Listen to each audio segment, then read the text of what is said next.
Voilà, non retenu, non retenu, non retenu, non retenu. Il y a plein de gens qui finissent comme ça sur Parcoursup, sur mon master. Position 1275. Je vais vous expliquer comment faire pour que ça ne vous arrive pas. Donc enregistrez la vidéo en cliquant sur le petit marque-page là. Première chose, vous pouvez prendre mon coaching si vous voulez. J'ai vraiment réuni tous mes meilleurs conseils. Je suis arrivé 7e au barreau, j'ai eu à ça sur master que j'ai pu refuser parce que j'avais le normal sup. Là-dedans, il y a tout. Voilà. Mais dans cette vidéo, je vais vous donner quand même des conseils. Donc la première chose que je vous conseille de faire, c'est bête, mais ne demandez pas des programmes dans lesquels vous n'avez pas des bonnes notes. Mon master ou Parcoursup, vous demandez une fac d'histoire géo, vous avez des mauvaises notes en histoire géo. Ça ne sert à rien. Demandez des parcours, là vous avez des bonnes notes. Et si possible, là vous avez fait des stages. Même si sur Parcoursup en général on n'a pas fait de stage, mais c'est pas mal si t'en fais. Essaye de rajouter des éléments par-dessus, ça peut être des formations, des certifications. J'explique ça dans mon coaching, donc vraiment ça coûte moins de 100 € un coaching.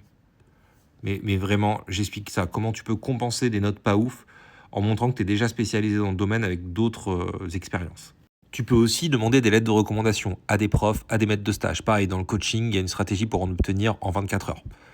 Donc ça, c'est important. Tu peux en mettre une, deux, voire trois. Tu les joins ensemble avec un site comme I Love PDF. C'est pas mal. Ensuite, un autre truc tout bête. Essaye de cibler au maximum.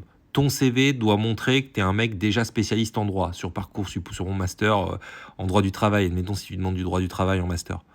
Donc, essaye de demander qu'un seul domaine. Tes 15 vœux doivent être qu'un seul domaine et tu dois spécialiser ton CV, tes lettres de motivation. Et ça doit vraiment correspondre à là où tu es fort, à là où tu as fait des stages, à là où tu as des bonnes notes, à là où tu as fait des certifications, des formations, etc., des activités extrascolaires. Une fois que tu as fait ça, tu seras bien, mais tu peux un peu compléter tout ça en boostant tes lettres de motivation. Si tu fais tes lettres de motivation sur ChatGPT, elles seront détectées. C'est trop bien détecté. Aujourd'hui, les détecteurs d'IA, vraiment, c'est cramé. Donc, soit tu utilises mon modèle sans IA dans mon coaching, raison de plus de prendre le coaching, soit tu peux m'envoyer un mail, je peux les rédiger pour toi si tu veux. 2 lettres, c'est 49, 5 lettres, c'est 99, et les 15 lettres, c'est 199. Là, c'est vraiment pas cher, je pense que c'est peut-être le moins cher là-dessus. Je les rédige vraiment pour toi, je personnalise à ton profil, je personnalise à chaque parcours. Ça me met 24 heures, hein. Donc tu les recevras en 24 heures, jamais plus, mais voilà, sache que ça me prend 24 heures parce que j'utilise pas ChatGPT pour les rédiger.